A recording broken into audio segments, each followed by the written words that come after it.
Hi, good evening. This is Rajesh Bhujle. As you can see, the the view is something hilarious. I cannot describe in words because the institution of words fail to describe this view. Hilarious, and the purity cannot be explained or expressed in words. This is Goa. As I can see, and you can see as well, that those age-old wisdoms which were written in Vedas and those old books in Indian mythology and scriptures were as pure as gold.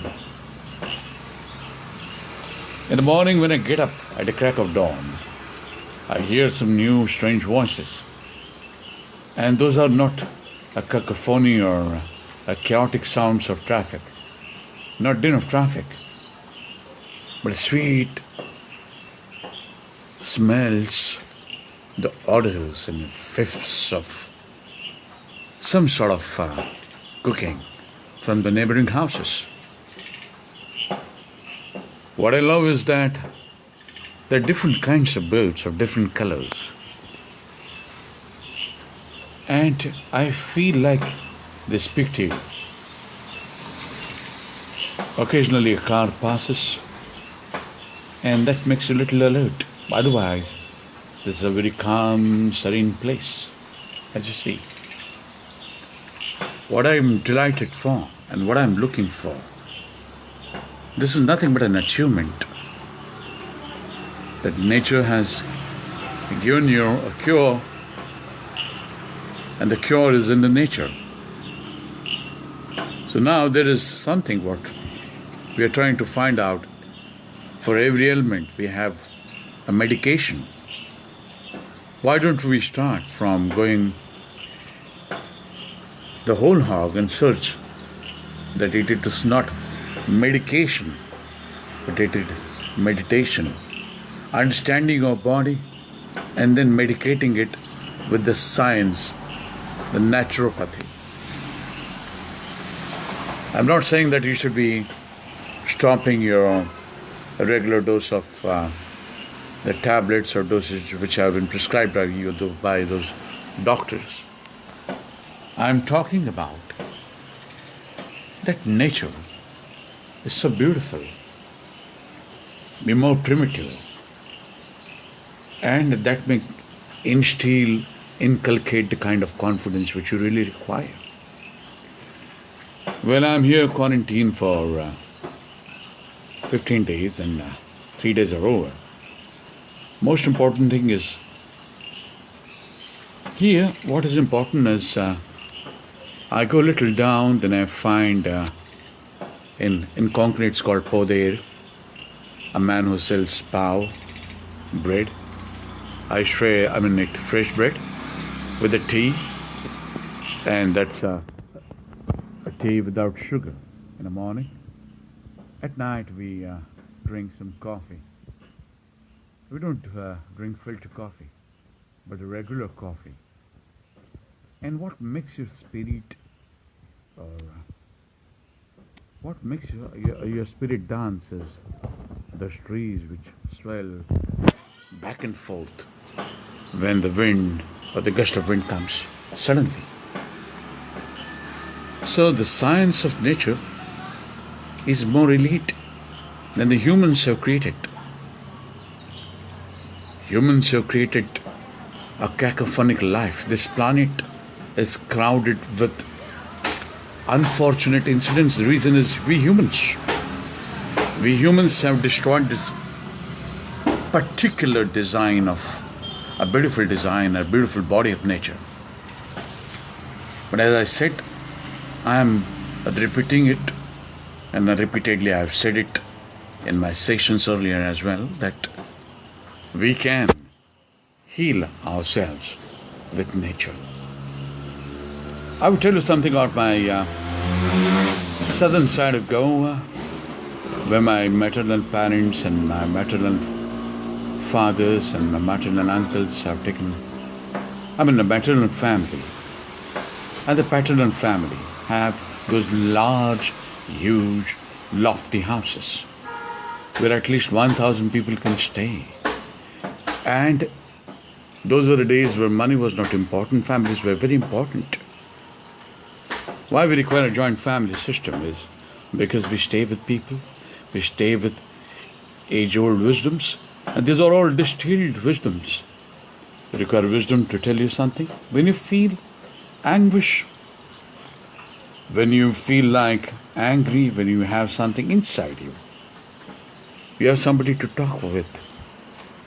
Because those old people, they smile and they give you the solution. Don't you feel so? Because if you see on my left hand side, here's a hill. There are different kinds of trees. You see that? Right? And the place is so beautiful.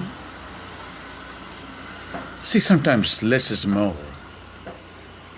In those days when I used to come with my father and I was an endless wanderer, I used to pick up some fruit unknown to me, and those were the berries.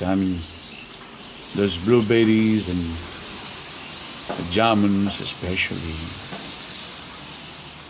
I can't forget them. And today here again, like when I'm crossing my half century. The century's wisdom has come back that I should be here at a place where I find that I should be more primitive, more challenging to myself. I don't work out with the sort of mechanism what being instilled by Americans. I love and like, I laugh, because those designed bodies and sculpt bodies were taught to you by the future generation. But that's not the right thing to do. You're destroying your bodies and minds. In fact, I think some Surya Namaskars, and we call them Surya Namaskar because it's bowing in front of sun. It has nothing to do with Hindu culture. And that's always there in any culture. We should respect all cultures. We have a mixed culture over here. In Goa, we have Catholics, we have Roman Catholics, we have Catholics, we have native Goans like GSBs like me, and people like us. We're all living a life of, I call serenity, divinity, and enlightenment. To me, what is life is nothing but living life with some sort of uncertainty, unfocused, no goals. That's called life. And that's called purity. Live life with no goals sometimes. Live life with nothing. Live life with absolutely nothing. Live life like we have never born before. Live life like someone who has never seen this life before. Live life like a newborn child, an infant. Live life like a baby. And then you will realize that life is nothing but those trees, unspeakable. They change you suddenly, they change your vision, they change your certainty.